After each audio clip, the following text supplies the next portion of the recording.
can be healthier, then you can be very healthy, and you can be super. So the three healthiest food is no stress, a lot of vegetables, lean meat, exercise. Then the way to take care of that is by changing your lifestyle. You eat healthy food, you go to the gym, you swim, you cycle, you walk, you trek, and most importantly, you exercise.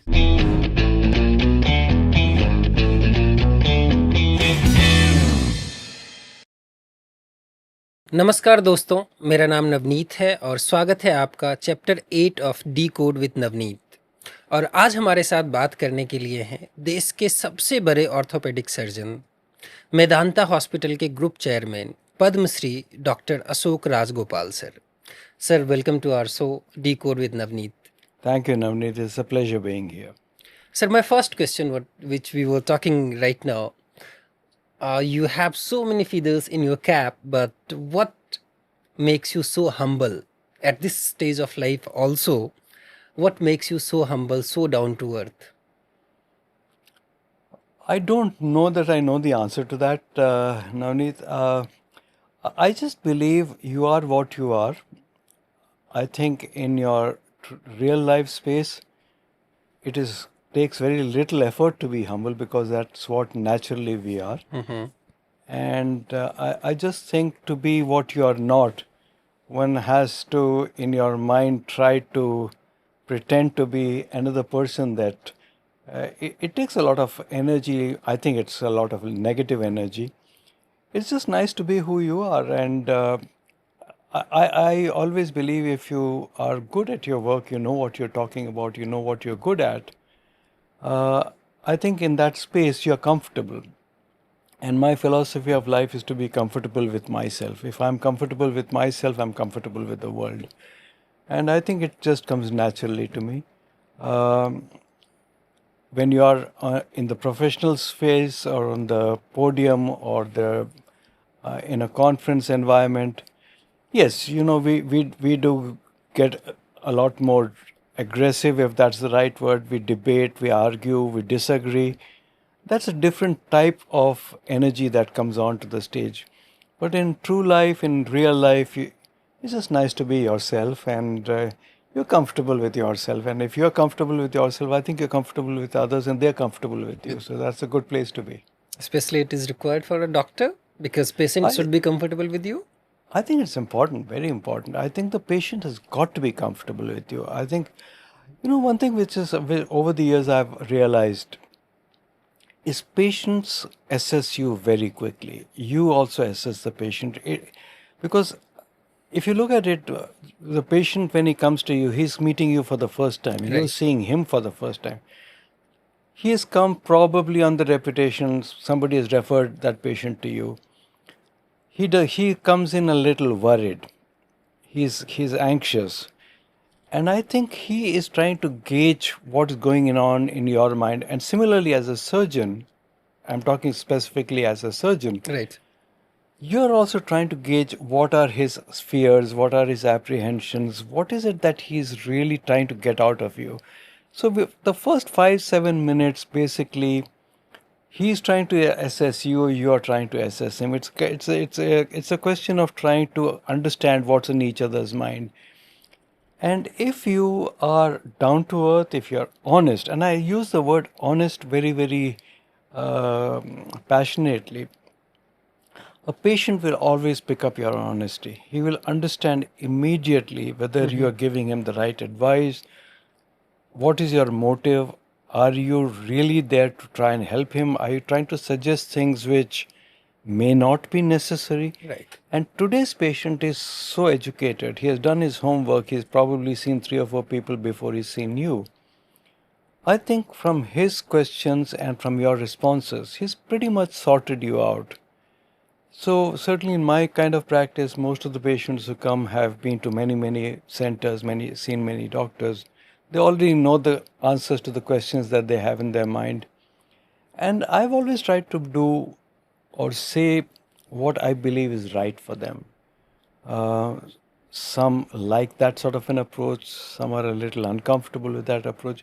But for me, in medicine and particularly in surgery, to be absolutely brutally honest is probably the most important thing in my life. So, sir. So you have done 40,000 knee surgeries and 60,000 orthopedic surgeries. So, what makes you going? What keeps you going? I mean, at this age also, you are always busy. You are always performing surgeries. So, what keeps you going? What keeps you motivated? I think the love of what I do. Mm-hmm. Um, if you believe you like what you do and you are committed to what you're doing, um, I think you'll always enjoy your work. Still, I still operate a lot. I still have the passion. For me, numbers is just a number, because if you tell a patient you are 40,000, he doesn't really care. Obviously, Now, for him, he would want to be the first case where you give your Right. 100% And he's the only case for himself. He's absolutely. So, the answer to your question is, I still get excited with surgery. I still get excited with seeing patients.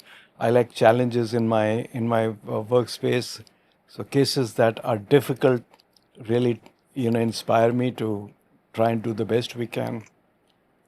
And over the years, we have fortunately developed a reputation of being able to deal with some very, very difficult problems. Right. So it is a challenge of the unknown Right. that makes me sort of continue to do what I do. And plus the fact that, this space allows me to train young surgeons. We have trained over about 120 orthopedic surgeons in the discipline of knee replacements and hip replacements. So that teaching profile also is a added incentive for me, because when you teach somebody, you learn yourself. So it cuts both ways. They ask you questions, and some of the simplest questions are the hardest to answer. Of course, of course. So it also makes you think. So it keeps you young, I guess. And some of the questions that are asked, I don't know the answer, so I go back, I read about it. So that's again expanding your knowledge base.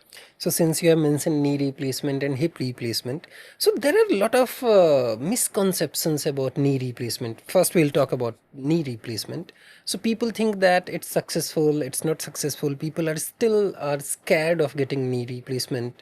So what's your take? I mean, in our country, no one is better than you to demonstrate this. So how do you explain this, that whether it's safe or not? So it's a great question. So there are three components to this. Um, if you look at it historically, knee replacement after cataract surgery is the second most successful surgery in the human body. And these are definitions by the World Health Organization. Now, you come back to specifically, as you said, the knee replacement. It's a very interesting point that I like to make out over here. When I was a student and I did a large part of my education in England, in Liverpool, Right. one of my professors used to tell everyone that the orthopedic surgeon is actually the only real surgeon. He used to say almost arrogantly. So all the surgeons used to say this, that for example, heart surgeon will say that heart surgeon is the only No, real he would disagree, and Okay. and he would give this very scientific explanation. So let me ask you a question. You go for a hernia surgery, and you mentioned heart surgery or a gallbladder surgery or a cataract surgery. Typically, what happens? You go into the operating room. The surgeon does his gallbladder or hernia or whatever. When the surgery finishes, your treatment finishes, Right. right? So beyond that, you as a patient have no control over what's happening. Whatever healing has to happen, your body is already doing that. Right. Now you contrast that with, let's say, a knee replacement. After knee replacement, when the surgery is over, the surgery finishes, your treatment actually starts at that point, because after that it's the rehabilitation, the physical therapy, the exercises, the precautions. So we as orthopedic surgeons deal with a part of the skeleton that is controlled by what we call the peripheral nervous system. So in the human body, there are two types of nervous systems. One is called the autonomic nervous system, which is the stomach, the heart, the lung, the liver, the kidney, which you as an individual cannot control. So that is the autonomous nervous system. We as orthopedic surgeons deal with anatomy that is controlled by us. If I don't want to move the elbow, I won't move the elbow. So this is the peripheral nervous system. So something that is in the control of the patient. So to answer your question, what is very important is to understand the psyche of the patient, because no knee replacement is going to be successful unless the patient is willing to contribute and participate in the recovery process, which means precautions, which means rehabilitations, which means physical therapy, understanding the limitations of the surgery. So it is a what I call a jugalbandi, between the surgeon and the patient. We both have to understand each other. Surgeon can do so much. He cannot make a patient walk unless the patient also understands his role in that whole recovery process. Which is why, again to your question, there'll be surgeons and there'll be patients who'll say, fantastic surgery. Right. And there'll be patients who'll say, terrible surgery. So if you take away the very, very small complications that sometimes will happen with any surgery, the basic difference is the patient who does not do well usually does not do well because he was not thought out when you offered him the surgery. These are usually patients who have been pushed into or forced into surgery. And over the years, the experience has taught me patients who are pushed, who are mentally not ready for surgery, will never do well. Because it's a long process, it's not physical therapy for a day or a week or a month. This usually runs for 4 to 5 months. And I know there are centers which say physical therapy is not required, not needed. I disagree with that. I think it's a rehabilitation process. You're putting something new. It's like a new shoe. You have to wear that shoe and walk in it to get comfortable. So similarly with a knee replacement, you have to be a part of that recovery process. If you're not, in spite of an extremely well done surgery, the patient is not going to be happy with the results. So I think it's important to understand the roles, what you as a surgeon can do, and what you want this patient and the family. Because it can be a painful surgery, it can be a frustrating surgery, so you need the support from the family or the family members. So if everything comes together, this is probably one of the best surgeries in the human body. So there are some people who says, or there are some doctors who says that there are some injectable medicines or some injections or vaccines who are the substitute of the surgery. So how does that work? I mean, that's doable or it's not? Again, a great question, because there are at least 6 to 7 types of materials that are available for injections, from steroids to stem cells to um, drugs like supplements like hyaluronic acid, then you have PRP.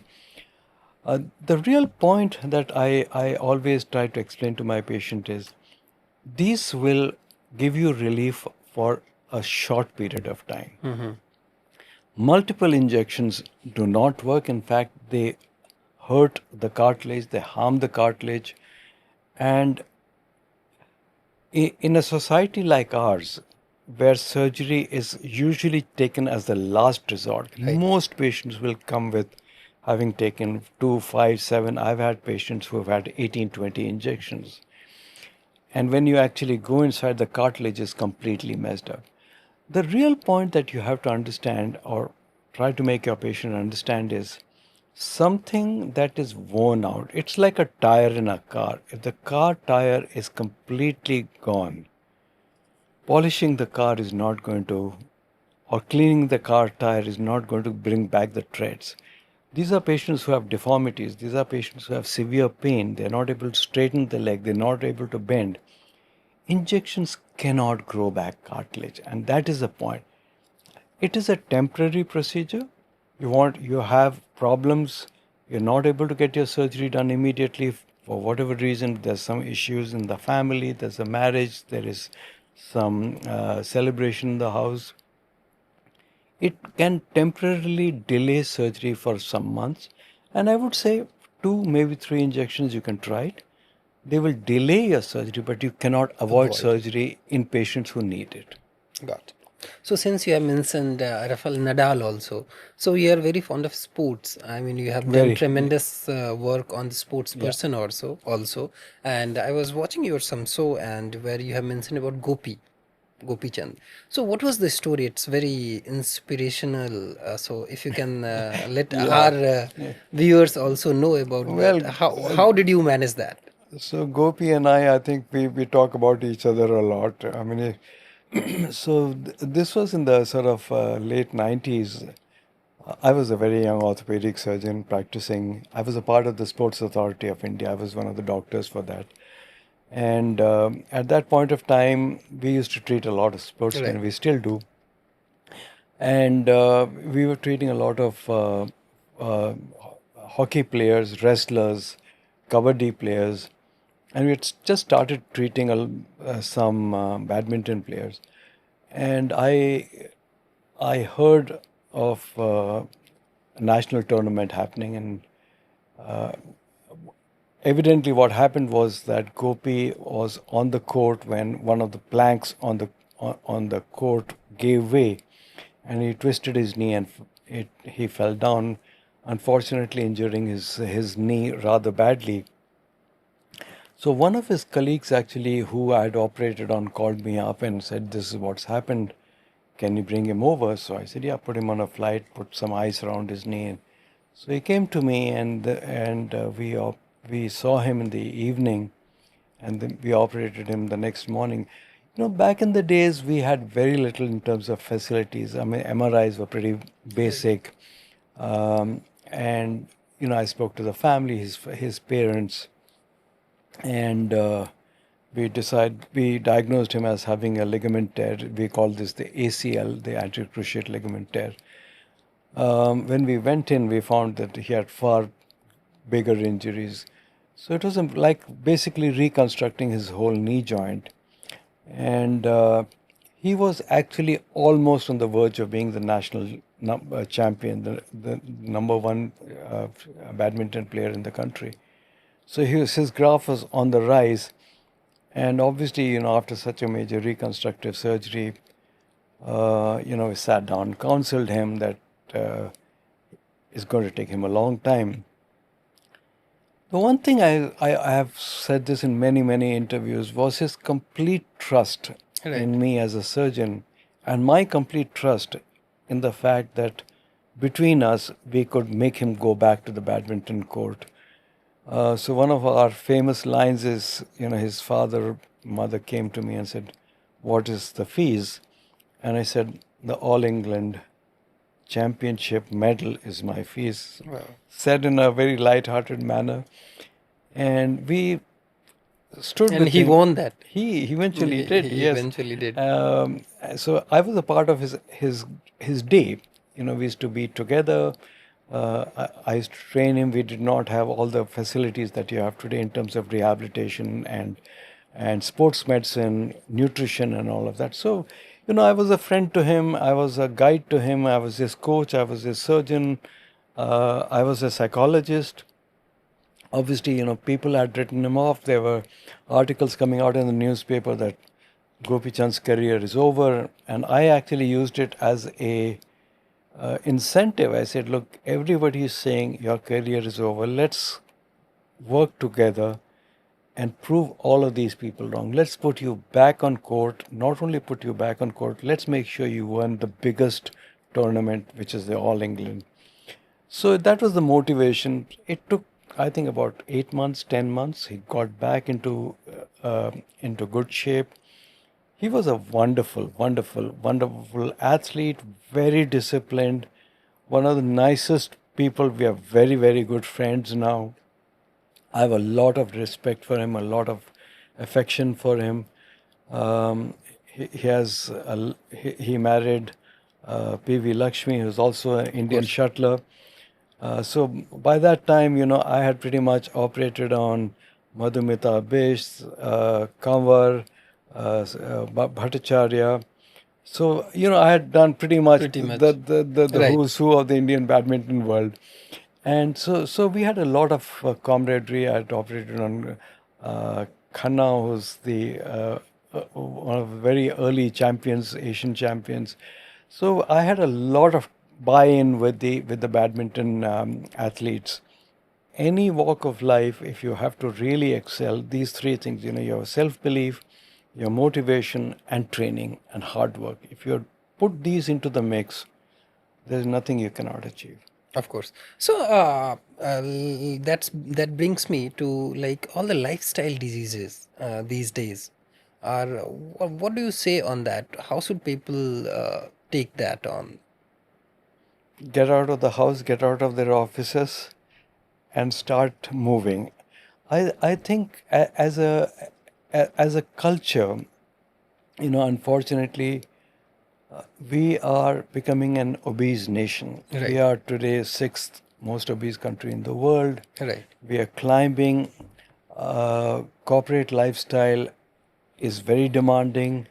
A lot of times we are sitting in offices, Right. on laptops. The time that we get available for our own personal space in terms of activities, gym, yoga, is slowly reducing. I mean, there is obviously a class of people who still value Right. that and take out time for that. But by and large, what's unfortunately happening is the work pressures, the stress. Stress kills. I mean, there's no doubt about it. If you see the number of young people who are having cardiac disease, it's stress. A number of people who have orthopedic problems like pain in the neck, pain in the shoulders, carpal tunnel syndromes. You're sitting all day with stress. How do you relieve stress? You eat, you drink. What do you drink? You drink stuff like Coke, Pepsi, aerated drinks. You're eating burgers and sandwiches. So the whole equilibrium of healthy eating, healthy living, exercising is pretty much out of the window. And the only time you really have are the weekends, and there's so much to do over the weekends. So people need to understand that lifestyle diseases gives rise to a lot of complications in the body.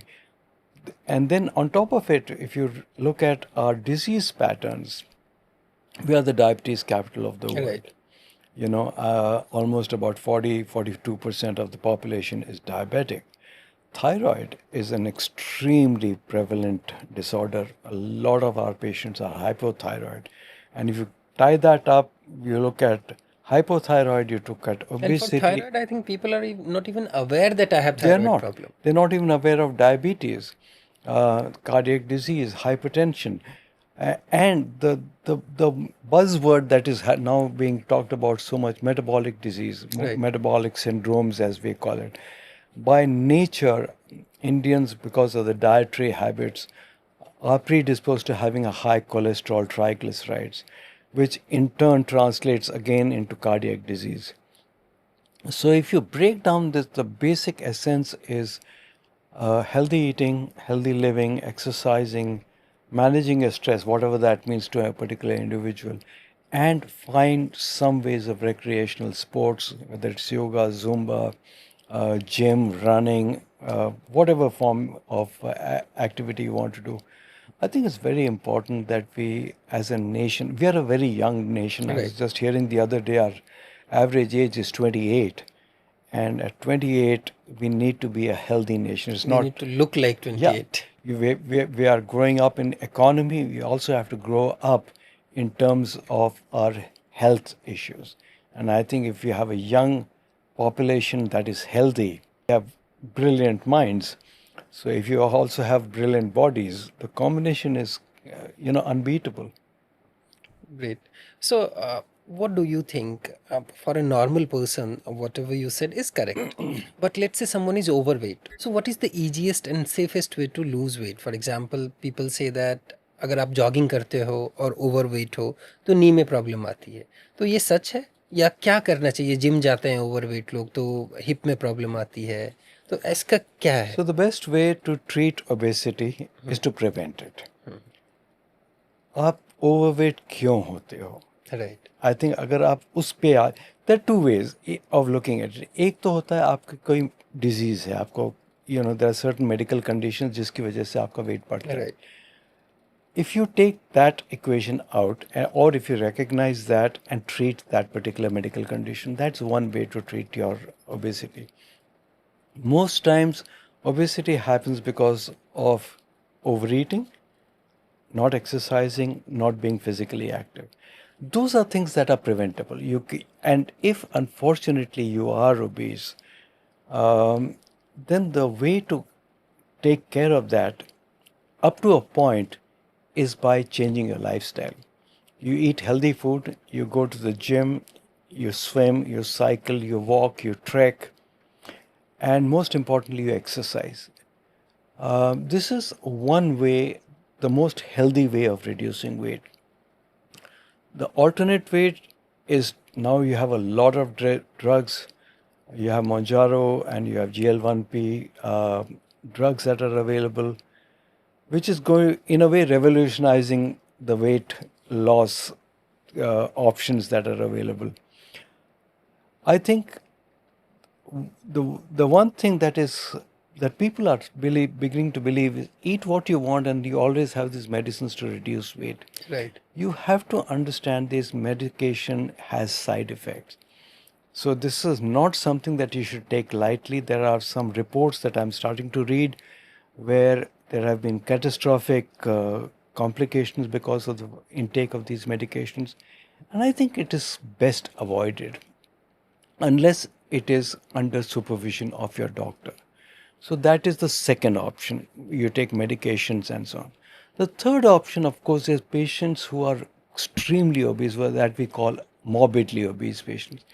You have surgical procedures. There is bariatric surgery. There are different types of bariatric surgical options. They all come with their set of complications, side effects.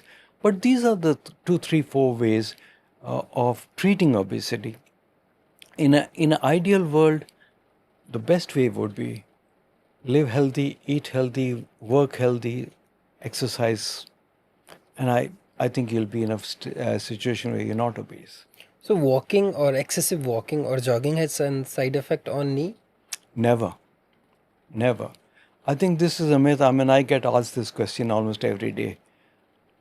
Running or walking does not impact the knee, provided you wear good footwear. And it depends on whether you are going to be running on road or you're running on a track or on a grass or on a treadmill. The most impact that happens because of road running. But even in these situations, if your footwear is really good, the impact is very well absorbed, and it's wrong to actually say that running causes knee problems.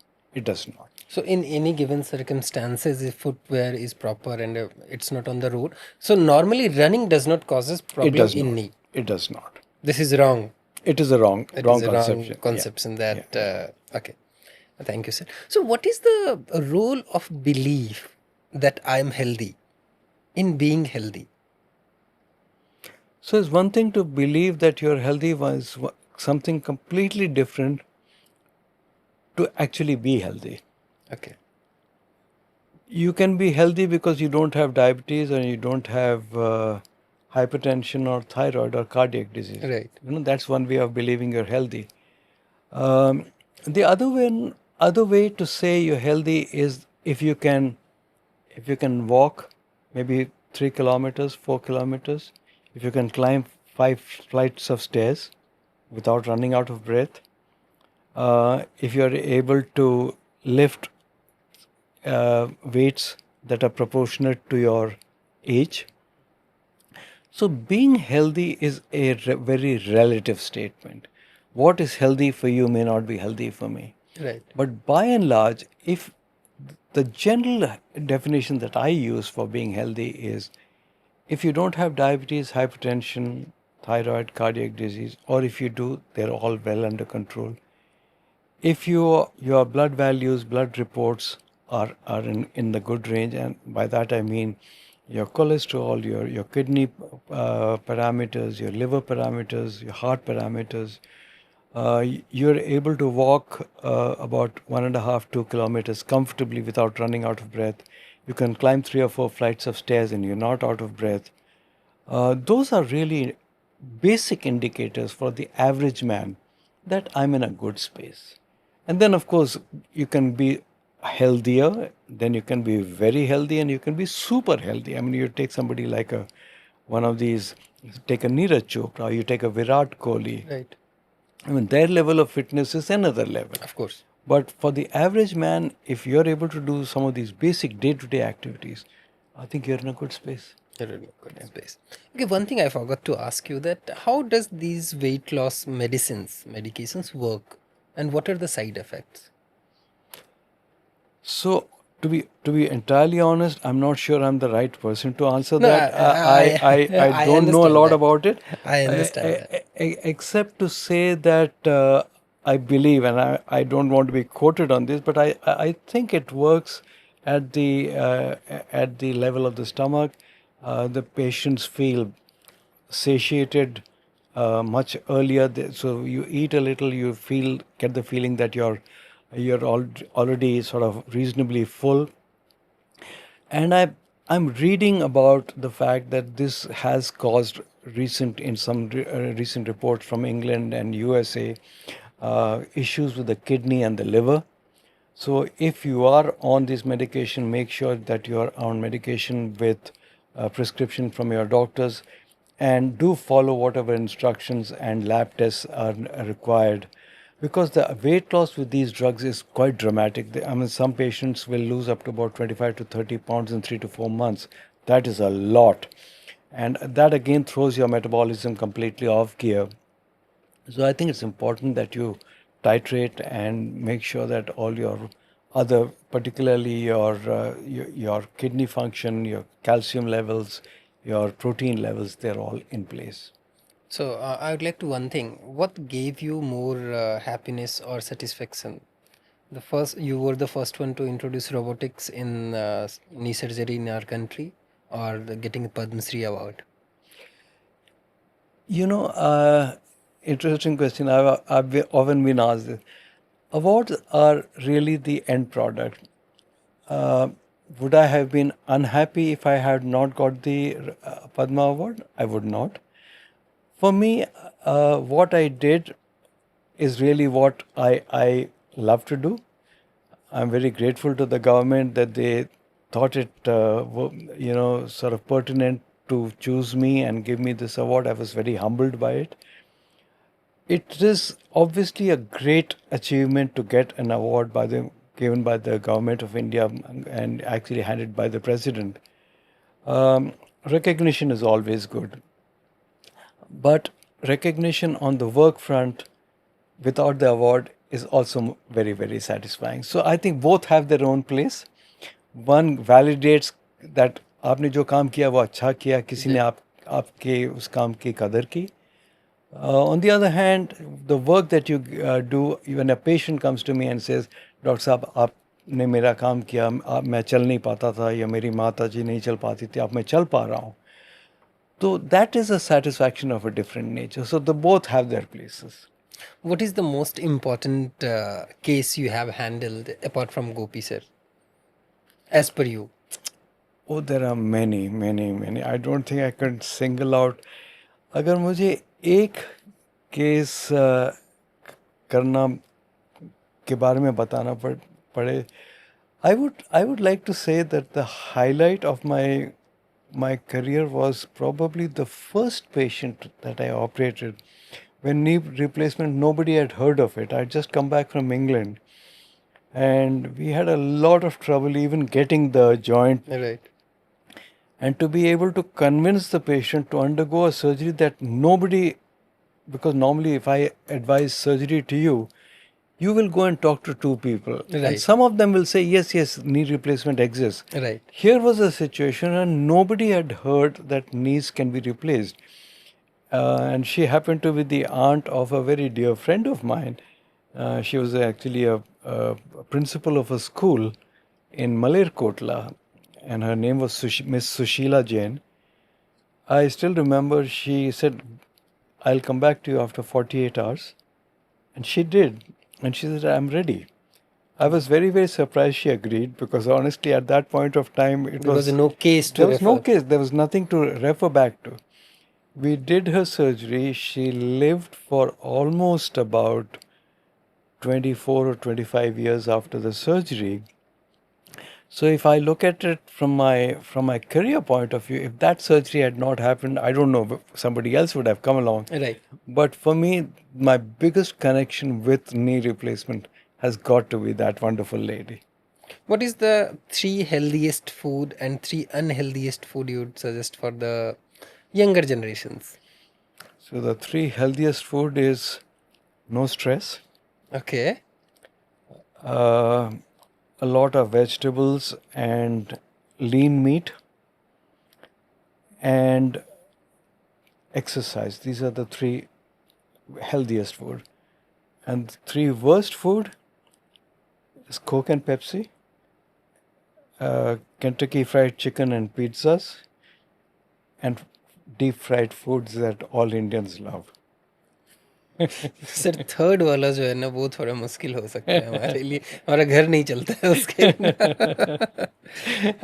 Got it. So coke and Pepsi everyone says that, so इतना बुरा है क्या? It is terrible. It is terrible. It is. So some in your audience are going to look up at and say, "What is this guy talking about?"